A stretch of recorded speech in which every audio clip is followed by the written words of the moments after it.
दोस्तों जरा कल्पना कीजिए, दुनिया आज जिस भारत को रेगिस्तान में हरियाली उगाते हुए देख रही है, उसे समझने के लिए पीछे लौटना जरूरी है। उस वक्त में जब पश्चिमी भारत की तस्वीर डराने लगी थी, जब राजस्थान की धरती हर साल और तपती जा रही थी, जब तापमान 50 डिग्री को पार कर रहा था और वैज्ञानिक चेतावनी दे रहे थे कि आने वाले समय में यह आंकड़ा 60 डिग्री तक पहुंच सकता है। जमीन इतनी सख्त हो रही थी कि हल चलाना नामुमकिन लगने लगा था। कुएं सूख चुके थे, तालाब इतिहास बन रहे थे, खेत धीरे धीरे कब्रिस्तान में बदलते जा रहे थे और गांवों से शहरों की ओर एक खामोश पलायन शुरू हो चुका था। संयुक्त राष्ट्र की रिपोर्टें साफ शब्दों में कह रही थीं कि अगर भारत ने तुरंत कोई निर्णायक कदम नहीं उठाया तो राजस्थान, गुजरात और हरियाणा का बड़ा हिस्सा इंसानों के रहने लायक नहीं बचेगा। यानी वह जमीन जिसने कभी सिंधु घाटी जैसी महान सभ्यता को जन्म दिया था, वही जमीन आने वाले समय में सभ्यता की कब्र बन सकती थी। यह सिर्फ पर्यावरण का संकट नहीं था, बल्कि सामाजिक, आर्थिक और रणनीतिक खतरा था। क्योंकि जब पानी खत्म होता है तो सिर्फ खेती नहीं मरती, पूरा तंत्र टूटने लगता है। किसान हताश होते हैं, पशु पक्षी दम तोड़ते हैं, गांव उजड़ते हैं और अंत में सीमाएं भी कमजोर पड़ने लगती हैं। दुनिया के बड़े बड़े वैज्ञानिक और थिंक टैंक यह सवाल पूछने लगे थे कि क्या भारत इस आपदा से बच पाएगा। कुछ देशों को लग रहा था कि भारत इस चुनौती के आगे झुक जाएगा, लेकिन भारत का इतिहास बताता है कि जब हालात सबसे अंधेरे होते हैं तभी यहाँ सबसे बड़े फैसले लिए जाते हैं। और इसी दौर में भारत के भीतर एक सोच जन्म लेती है, एक ऐसा विचार जो सिर्फ पानी लाने तक सीमित नहीं था, बल्कि पूरे रेगिस्तान को दोबारा जीने लायक बनाने का सपना देख रहा था। यही सोच आगे चलकर मरुस्त ग्रीन वॉल प्रोजेक्ट की नींव बनी। हालांकि जब यह विचार पहली बार सामने आया तो दुनिया को यह एक कल्पना लगी। किसी ने इसे अव्यावहारिक कहा, किसी ने मजाक उड़ाया। जापान के कुछ मीडिया हाउस ने लिखा कि रेगिस्तान में हरियाली उगाना विज्ञान के खिलाफ है। चीन के रणनीतिक हलकों में इसे भारत का दिखावा बताया गया और पाकिस्तान ने इसे एक सामान्य नहर परियोजना समझकर नजरअंदाज कर दिया। लेकिन भारत चुपचाप तैयारी कर रहा था, क्योंकि यह कोई साधारण प्रोजेक्ट नहीं था। यह भारत का ऐलान था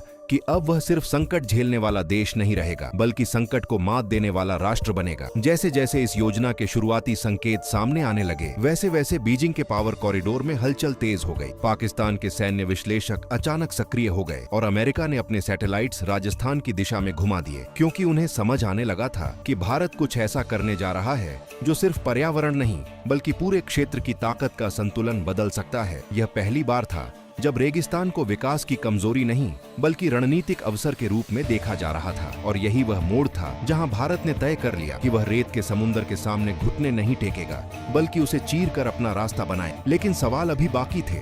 इतना बड़ा सपना आखिर जमीन पर उतरेगा कैसे? पानी आएगा कहां से? रेत को रोका कैसे जाएगा? और दुनिया जिसे असंभव कह रही थी, उसे भारत संभव कैसे बनाएगा?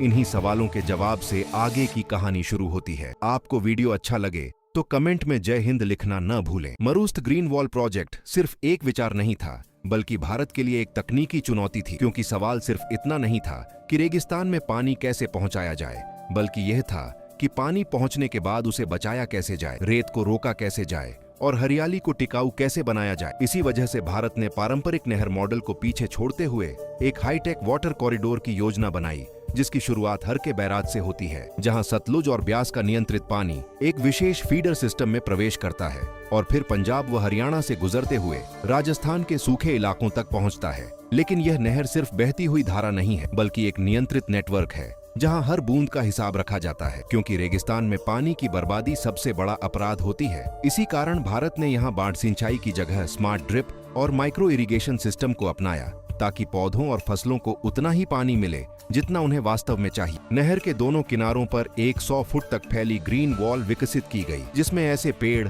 झाड़ियां और घासें लगाई गईं, जिनकी जड़ें गहराई तक जाकर रेत को बांध सकें और हवा के साथ उड़ने वाली मिट्टी को रोक सके। यह ग्रीन वॉल धीरे धीरे रेत के तूफानों के खिलाफ एक प्राकृतिक कवच बन गई और इलाके के तापमान को भी संतुलित करने लगी। लेकिन इस पूरी प्रणाली को चलाने के लिए ऊर्जा की जरूरत थी और भारत ने यहाँ भी रेगिस्तान की कमजोरी को ताकत में बदला। क्योंकि जहाँ सूरज सबसे ज्यादा तपता था, वहीं सोलर थर्मल और सोलर पंपिंग स्टेशन लगाए गए, जो बिना किसी बाहरी ईंधन के पानी को सैकड़ों किलोमीटर तक आगे बढ़ाते हैं। इसके साथ ही पूरे कॉरिडोर में IoT सेंसर लगाए गए, जो मिट्टी की नमी, मौसम, पानी के दबाव और फसलों की स्थिति की रियल टाइम जानकारी देते हैं। यह डेटा सीधे कंट्रोल सेंटर और सैटेलाइट नेटवर्क से जुड़ा रहता है, जिससे यह पता चलता है कि कहां सुधार की जरूरत है और कहां सिस्टम पूरी क्षमता से काम कर रहा है। इस तकनीकी ढांचे के साथ साथ एक सप्लाई रोड भी विकसित की गई, जिससे किसानों, इंजीनियरों और प्रशासनिक एजेंसियों की पहुंच आसान हो गई।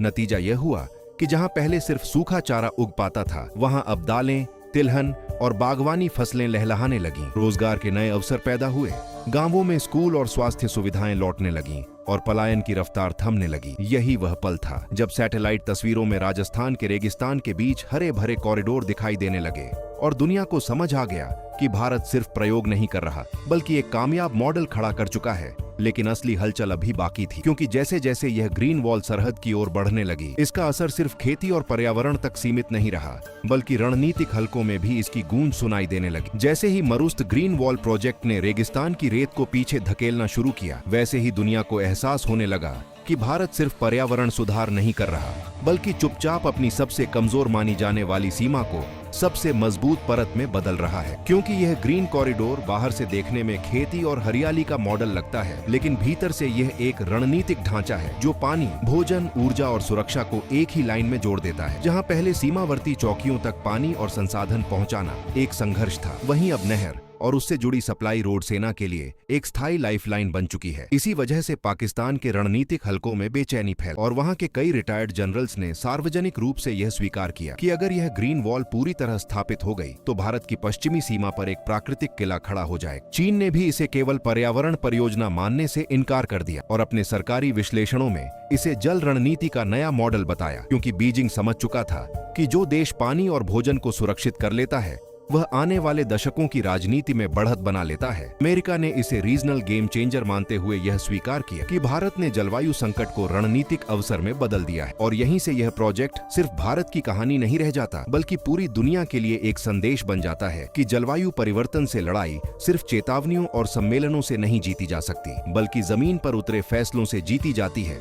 इस परियोजना ने लाखों लोगों को विस्थापन से बचाया, हजारों गांवों को दोबारा बसाया और एक ऐसे इलाके को आत्मनिर्भर बनाया जिसे कभी बोझ समझा जाता था। आज राजस्थान, गुजरात, हरियाणा और पंजाब के सीमावर्ती क्षेत्रों में खेती सिर्फ आजीविका नहीं, बल्कि राष्ट्रीय सुरक्षा का हिस्सा बन चुकी है। और यही भारत की असली शक्ति है कि वह बिना युद्ध लड़े अपने दुश्मनों को संदेश दे सकता है, बिना शोर मचाए भूगोल बदल सकता है और बिना किसी पर निर्भर हुए अपने भविष्य की रक्षा कर सकता है। क्योंकि यह नया भारत है जो जानता है कि असली ताकत मिसाइलों में नहीं, बल्कि उन फैसलों में होती है जो पीढ़ियों को सुरक्षित जीवन दे सके। और मरुस्त ग्रीन वॉल प्रोजेक्ट इसी सोच का सबसे बड़ा प्रमाण है कि अगर इरादा अडिग हो तो रेगिस्तान भी झुक जाता है और इतिहास खुद रास्ता छोड़ देता है। आपको वीडियो अच्छा लगे तो वीडियो को लाइक करना न भूलें और हमारे चैनल आनंद एजुकेशन 2.0 को सब्सक्राइब करना न भूलें।